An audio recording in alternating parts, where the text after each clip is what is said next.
Hello बच्चों, कक्षा 12वीं के गणित में हम लोग पढ़ रहे हैं मैट्रिक्स को। और आज हम इसमें पढ़ने वाले हैं ट्रांसपोज ऑफ मैट्रिक्स, यानी आव्यूह के परिवर्त को।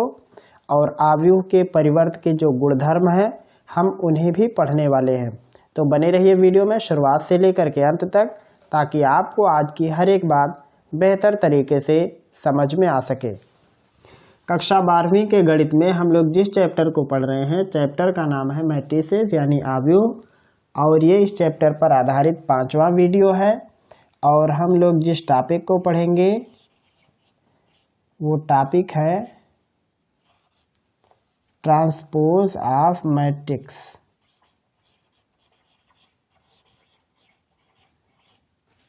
ट्रांसपोज ऑफ मैट्रिक्स या मैट्रिसेस।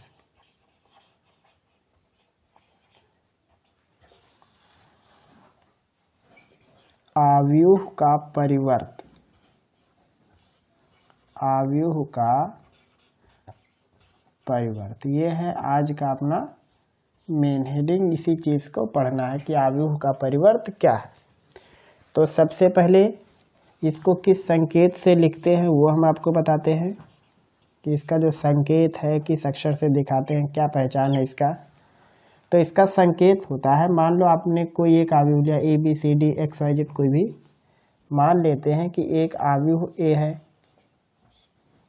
एक आव्यूह A है। अगर आप A अक्षर से किसी आव्यूह को दिखाते हैं तो इसका जो परिवर्त बनेगा, A का परिवर्त, इसका जो परिवर्त होगा उसको दिखाएंगे A। इसके ऊपर ऐसे कामा का एक साइन लगा देते हैं, इसे पढ़ते हैं A ट्रांसपोज। या फिर इसको A, इसके ऊपर कैपिटल T लिख देते हैं, ट्रांसपोज ऑफ A। तो अगर कोई एक आव्यूह है उसका हमें ट्रांसपोज निकालना है तो उसको चिन्ह के रूप में ऐसे लिखना है, A के ऊपर ऐसे एपोस्ट्रॉफी का जैसे साइन लगाते हैं वैसे ही साइन लगा रहता है। इसे प्राइम पढ़ते हैं, A प्राइम। या फिर आप इसको ट्रांसपोज ऑफ A भी पढ़ सकते हो, इसको भी ट्रांसपोज ऑफ A पढ़ सकते हो। तो ये है इसका सिंबल। इसको कैसे दिखाना है, किसी भी आव्यूह का जो ट्रांसपोज होगा उस आव्यूह के नाम के ऊपर आप ऐसे कामा टाइप लगा दो या उसके बगल में कैपिटल T लिख दो छोटा सा, तो वो हो जाएगा दिए गए आव्यूह का ट्रांसपोज। अब बताते हैं आपको कि जो ट्रांसपोज होता है ये क्या होता है। ट्रांसपोज, ट्रांसपोज का जो सीधा सीधा मतलब है वो है किसी आव्यूह के पंक्तियों को स्तंभों में लिखना और स्तंभों का पंक्तियों में लिखना। तो ट्रांसपोज में जो मेन काम होता है वो होता है आव्यूह का क्रम परिवर्तित हो जाता है। आव्यूह का क्रम परिवर्तित हो जाता है। जब भी आप परिवर्त निकालेंगे तो आव्यूह का क्रम बदल जाएगा। जैसे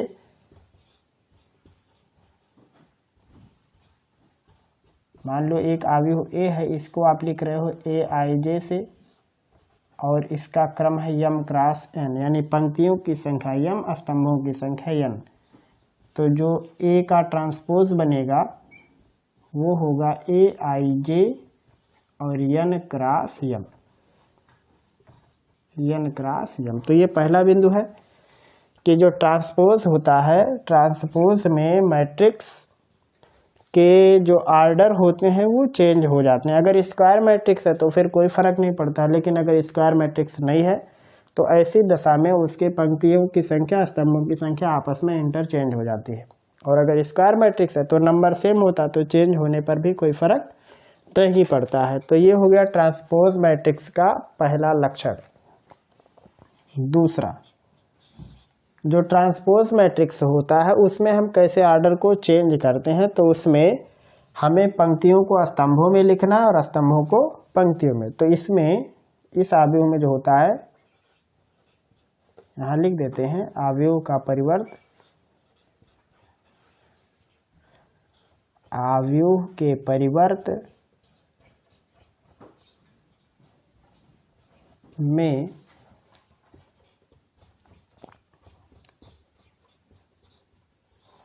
पंक्तियों को स्तंभों में, या ऐसा भी आप कह सकते हो स्तंभों को पंक्तियों में परिवर्तित करते हैं। यानी जो रो है वो कॉलम में और जो कॉलम है वो रो में चेंज हो जाता है, परिवर्तित करते।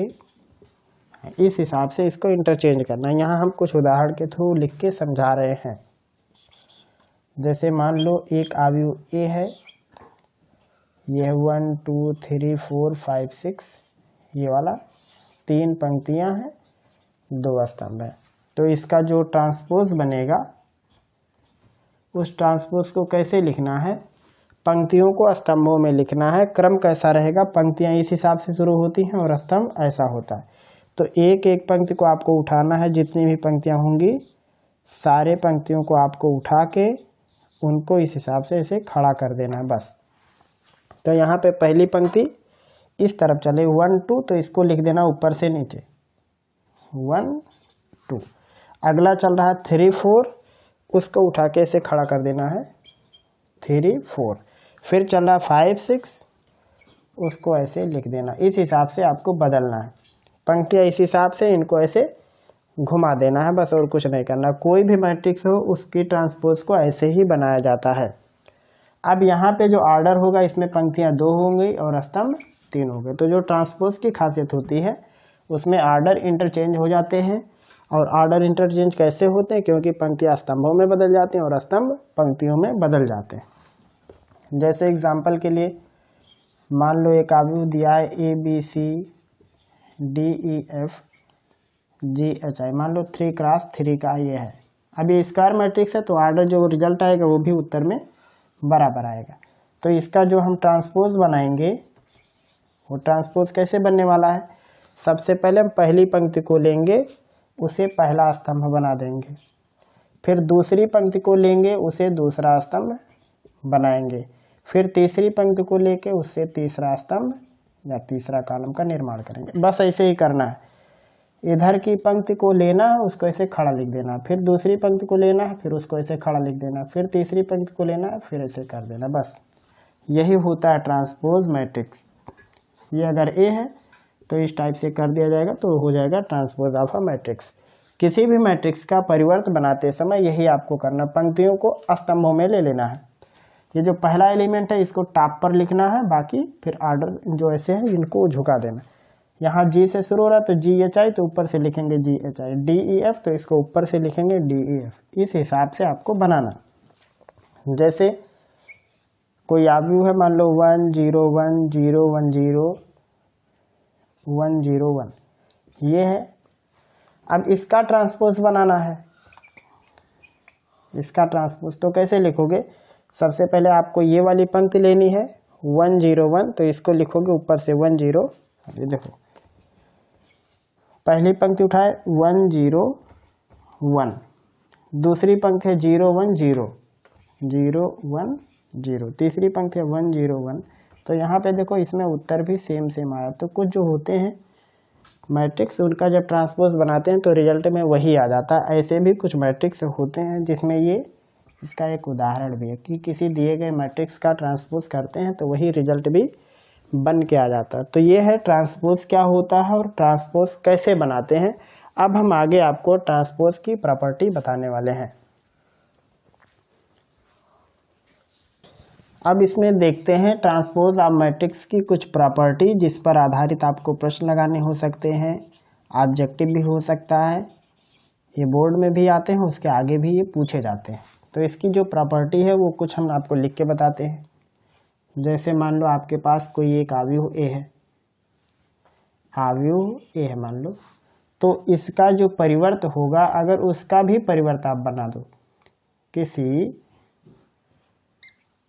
मैट्रिक्स के ट्रांसपोज का भी ट्रांसपोज बना दो, तो जो रिजल्ट आएगा वो आएगा ओरिजिनल मैट्रिक्स। जो ओरिजिनल में मैट्रिक्स लिया जाएगा उसके ट्रांसपोज का ट्रांसपोज वही पलट के आएगा। जैसे अगर आप देखें एग्जाम्पल के लिए,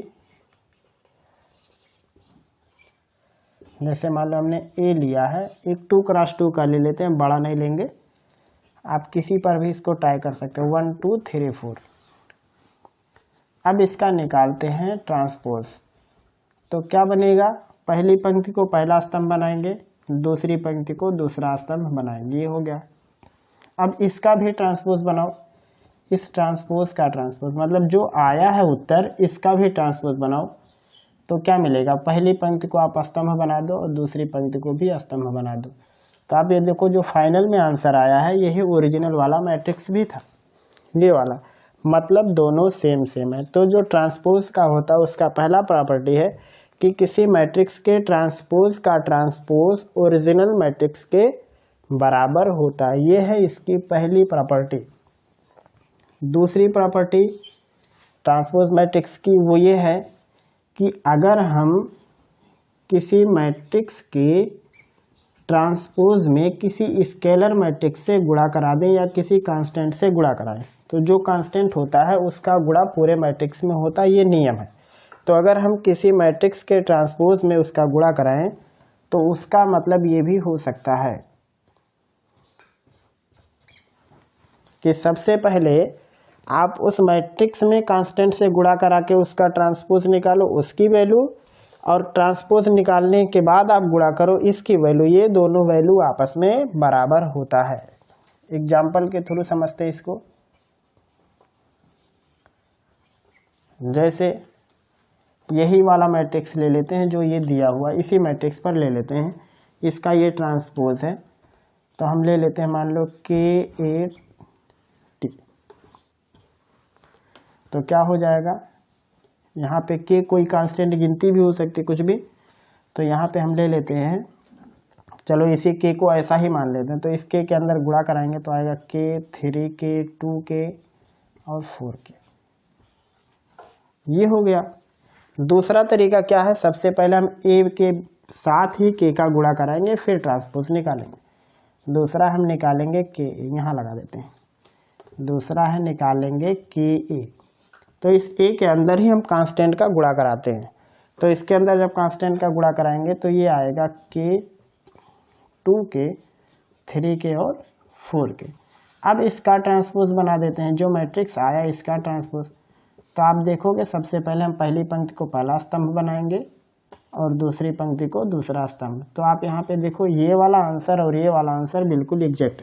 इसका मतलब ये हुआ कि किसी मैट्रिक्स के ट्रांसपोज में अगर आप कांस्टेंट का गुणा कराते हो तो उसका आंसर, और मैट्रिक्स में कांस्टेंट का गुणा करा के ट्रांसपोज निकालो उसका आंसर, दोनों में कोई परिवर्तन नहीं होगा। ये हो गया एक, ये हो गया दूसरा। अभी हम आपको इसको वैसे भी प्रूफ करके दिखाएंगे जैसा आपको करना है, यहाँ हम आपको उदाहरण के थ्रू समझा रहे हैं। तीसरा नियम होता है कि मान लो हमारे पास 2 मैट्रिक्स 3 मैट्रिक्स 4 मैट्रिक्स हैं, कुछ भी, उस मैट्रिक्स के ट्रांसपोज को हमें जोड़ना है। मान लो एक मैट्रिक्स ए एक मैट्रिक्स बी, इनके ट्रांसपोज को जोड़ना है। तो इसका मतलब और इसका मतलब दोनों का सेम सेम होता है कि सबसे पहले मैट्रिक्स को जोड़ के उसका ट्रांसपोज बना दो या फिर दिए गए मैट्रिक्स के ट्रांसपोज निकाल के उन्हें आपस में जोड़ दो। दोनों के उत्तर में कोई चेंजिंग नहीं आती है। जैसे यहाँ पे ले लेते हैं, यहाँ पे एग्जाम्पल लगाते हैं कि मान लो ए की वैल्यू है 1 2 3 4 और बी की वैल्यू ले लेते हैं 5 6 7 8। तो सबसे पहले लेफ्ट हैंड हम आपको दिखाते हैं ए का ट्रांसपोज क्या बनेगा, वो बनेगा पहली पंक्ति को स्तंभ बनाओ, दूसरी पंक्ति को दूसरा स्तंभ, फिर निकालेंगे बी का ट्रांसपोज तो आएगा 5 6 7 8, कुछ ऐसा हो जाएगा। अब इन दोनों को आपस में जोड़ देते हैं, ए के ट्रांसपोज को बी के ट्रांसपोज को आपस में ऐड करो। तो ऐड करने का तरीका क्या है कि कभी भी कोई मैट्रिक्स तभी ऐड होगा जब सबसे पहली बात तो उनके आर्डर सेम हो। तो हमने सेम आर्डर का ही एग्जांपल लिया है, आर्डर सेम होंगे उसके बाद जोड़ना है। तो पहले वाले अवयव में पहले का, दूसरे में दूसरे, तीसरे में तीसरे को, जो प्लेस वैल्यू उसी में जोड़नी। तो यहाँ पहला 1, यहाँ पहला 5 6 हो गया, 3 और 7 10 हो गया, 2 6 8 हो गया और 4 8 12 हो गया। ये इसका आंसर आया। दूसरा है, सबसे पहले हम निकालेंगे a प्लस बी। ए में बी को जोड़ना, तो 1 और 5 मिला के 6, 2 और 6 मिला के 8, और 3 7 मिला के 10, और 4 और 8 मिला के 12। अब इसका ट्रांसपोज बनाओ। तो इसका जो ट्रांसपोज बनेगा क्या बनेगा, पहली पंक्ति को पहला स्तंभ, दूसरी पंक्ति को दूसरा स्तंभ। आप दोनों को मैच करो। यहाँ पे देखो हमने पहले ट्रांसपोज निकाला फिर ऐड किया है, यहाँ पे पहले ऐड किए फिर ट्रांसपोज निकाले हैं। दोनों में उत्तर में कोई परिवर्तन नहीं दिख रहा। तो ये है ट्रांसपोज मैट्रिक्स की तीसरी खासियत। चौथा है इसका, जो चौथा प्रॉपर्टी है वो ये है कि अगर दो मैट्रिक्स का गुणा है फिर आपने उनका ट्रांसपोज निकाला, तो इसका मतलब होगा कि दूसरे मैट्रिक्स का ट्रांसपोज इनटू पहले मैट्रिक्स का ट्रांसपोज। यहाँ पे थोड़ी सी सावधानी रखनी है। जो ये वाला नियम है ये बिल्कुल विपरीत हो जाता है, एलिमेंट आगे पीछे हो जाते हैं। और जोड़ में अगर आप मैट्रिक्स का आगे पीछे करो तो कोई परिवर्तन नहीं होता, क्योंकि ये क्रम विनिमय नियम का पालन करते हैं। और जो गुणा होता है ये कभी कभी करता है, कभी नहीं करता, हमने इससे पहले भी आपको बताया था। तो अगर दो मैट्रिक्स हैं और उनका गुणनफल का ट्रांसपोज निकालना है, तो गुणनफल का ट्रांसपोज का मतलब होगा अलग अलग मैट्रिक्स के ट्रांसपोज का तो गुणा करना है, लेकिन क्रम बदल के। ए बी का ट्रांसपोज मतलब बी का ट्रांसपोज इंटू ए का ट्रांसपोज। तो ये इसकी कुछ प्रॉपर्टी है ट्रांसपोज ऑफ मैट्रिक्स की, जो आपको आनी चाहिए, सवाल लगाने में काम आता है। तो ये तो हमने उदाहरण के जरिए सिखाया है। अब हम आगे आपको कैसे परीक्षा में लगाना है उसे सिखा रहे हैं। अब हम इसके प्रॉपर्टी को प्रूफ करेंगे। आव्यूह का जो परिवर्त होता है इसको कैसे प्रूफ करना है आपको परीक्षा में, या जो इसका मेन तरीका है वो क्या है। तो इसके जो कुछ थ्योरम हैं आप उसे समझ सकते हो कि वो थ्योरम है या इसके सूत्र है, कुछ भी आप उसको समझ लो, उन्हें कैसे प्रूफ करना। तो सबसे पहला है कि ट्रांसपोज का जो ट्रांसपोज होता है वो मूल मैट्रिक्स के बराबर होता है। तो सबसे पहले हम लोग मान लेते हैं अपने पास कोई एक मैट्रिक्स ए है, ये है ए आई जे, और इसका ऑर्डर है m क्रॉस n। तो सबसे पहले निकाल लेते हैं इसके ट्रांसपोज को। तो जो इसका ट्रांसपोज आएगा, अभी हमने बताया उसमें ऑर्डर चेंज हो जाता है। तो जो इसका ट्रांसपोज बनेगा वो हो जाएगा n क्रॉस m में। तो इसका ट्रांसपोज बनेगा वो हो जाएगा n क्रॉस m में। अब इसके ट्रांसपोज का जब ट्रांसपोज करेंगे तो फिर से जो आया हो उसका ऑर्डर चेंज हो जाएगा, यानी ये हो जाएगा ए आई जे, फिर से हो जाएगा m क्रॉस m। तो आप ये वाला वैल्यू और ये वाला वैल्यू दोनों आपस में कंपेयर करो तो देखो दोनों एक ही हैं। तो लिखेंगे इसलिए समीकरण 1 और 2 की तुलना से, यानी कंपेयर करने पर आपको मिलेगा कि किसी ट्रांसपोज का ट्रांसपोज ओरिजिनल मैट्रिक्स के बराबर होता है। ये है इसका पहला नियम ट्रांसपोज का। दूसरा नियम जो हमने आपको बताया, दूसरा है कि किसी मैट्रिक्स के ट्रांसपोज में अगर किसी कांस्टेंट से गुणा करें या कोई स्केलर मैट्रिक्स है उससे गुणा करें, तो इसका मतलब ये होगा कि आप पहले गुणा करके किसी मैट्रिक्स में उसका ट्रांसपोज निकालो तो दोनों आपस में बराबर होते हैं। तो यहाँ पे भी हम वही काम कर लेते हैं कि मान लेते हैं कि A बराबर है कोई matrix A I J, order है m क्रॉस n का। तो अब इसका निकालेंगे ट्रांसपोज। हम लेफ्ट हैंड से शुरू किए हैं, तो इसका ट्रांसपोज बनेगा ए आई जे और ये हो जाएगा n क्रॉस m। अब निकालेंगे के ए ट्रांसपोज। तो यहाँ पे आप देखो कि किसी मैट्रिक्स में जब हम कांस्टेंट से गुणा कराते हैं तो मैट्रिक्स के हर एक एलिमेंट में हो जाता है, यानी जो भी एलिमेंट है सबके साथ रहेगा वो। तो ये हो जाएगा n क्रॉस m। इसका हम कोई एक इक्वेशन कह देते हैं। अब दूसरा लेते हैं, दूसरा है के ए, इसका ट्रांसपोज।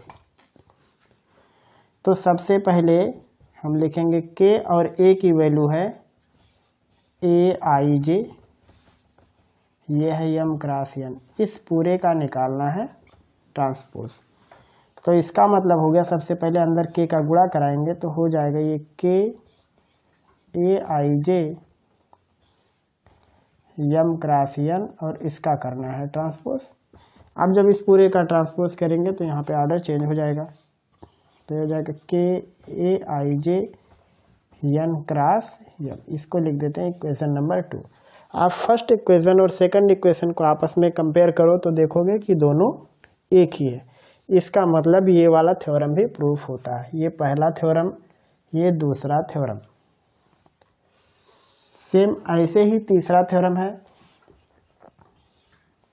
कि दो मैट्रिक्सों को जोड़ के उनका ट्रांसपोज निकालो या अलग अलग ट्रांसपोज निकाल के जोड़ दो, दोनों एक ही आता।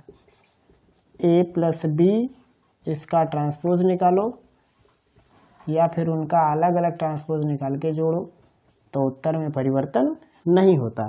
तो यहाँ सबसे पहले हम लेफ्ट हैंड से शुरू कर लेते हैं। ए को मान लेते हैं कि यह है ए I J Yama cross N का, और बी को मान लेते हैं कि मैट्रिक्स है B I J Yama cross. दोनों का आर्डर आपको सेम मानना है क्योंकि जोड़ा गया। जोड़ने का पहला कंडीशन है आर्डर सेम होना चाहिए। तो अब सबसे पहले लिखेंगे ए प्लस बी, तो जो ए प्लस बी बनेगा वो हो जाएगा ए आई जे प्लस बी आई जे। दोनों आपस में जुड़ जाएंगे क्योंकि जोड़ने में एलिमेंट आपस में जुड़ जाते हैं, नियम है। ये हो गया यम क्रॉस एन।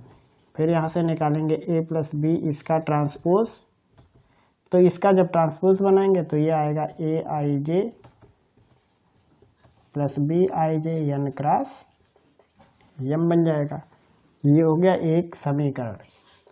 सेम अब राइट साइड को सॉल्व करो, ए का ट्रांसपोज बनाओ तो ए का ट्रांसपोज आएगा A I J N cross M, इसका पलट जाएगा ऑर्डर। और बी का ट्रांसपोज बनाएंगे तो आएगा B I J N cross M. इन दोनों को जोड़ दो तो राइट साइड बन जाएगी, यानी ए का ट्रांसपोज प्लस बी का ट्रांसपोज। तो जब आप दोनों को जोड़ोगे तो ऑर्डर सेम है, जुड़ जाएगा। तो ये आएगा A I J plus B I J N cross. ये हो गया इक्वेशन नंबर 2। आप यहाँ पे देखो फर्स्ट इक्वेशन और सेकंड इक्वेशन दोनों एक ही है, इसका मतलब ये वाला फार्मूला भी सही है। तो इस प्रकार से आपको सूत्र प्रूफ करने हैं। अभी इसके बाद चौथा बच रहा है जिसमें गुणा का ट्रांसपोज निकालना है, उसको हम आपको आगे समझा रहे हैं, तब तक आप इसे लिखिए। अगला है चौथा नियम और अंतिम नियम ट्रांसपोज का। नियम क्या है? अगर दो मैट्रिक्स हैं, दोनों का आपस में गुणा है और हमें उनका ट्रांसपोज निकालना है, तो इसका मतलब ये होगा कि दूसरे वाले का ट्रांसपोज इनटू पहले वाले का ट्रांसपोज। मतलब इसमें क्रम विनिमय नियम पलट जाएगा, आपस में ये ऑर्डर चेंज होके इनका ट्रांसपोज बनता है। तो एक ये नियम है, बाकी इससे पहले के जो 3 नियम है वो भी ट्रांसपोज ऑफ मैट्रिक्स के ही है, तो उसे हमने प्रूफ भी किया है, उदाहरण के जरिए भी आपको समझाया है। एक ये बचता है, इसे हम प्रूफ करके दिखा रहे हैं। तो सबसे पहले हम लेफ्ट हैंड लेंगे, इसमें मान लेते हैं ए को कुछ असम्पशन है, बस ए आई जे ये है यम क्रॉस एन का मान लो, और बी मान लेते हैं कि ये है बी आई जे। तो गुणा तभी होगा जब पहले वाले के स्तंभ की संख्या दूसरे के पंक्ति की संख्या के बराबर हो, ये गुणा का नियम होता है। तो दूसरा वाला हम ले लेते हैं एन क्रॉस मान लो पी। तो ये हमारे पास दो मैट्रिक्स हो गए। अब इन दोनों का गुणा करेंगे, तो सबसे पहले जब आप गुणा करोगे तो ये बनेगा ए बी।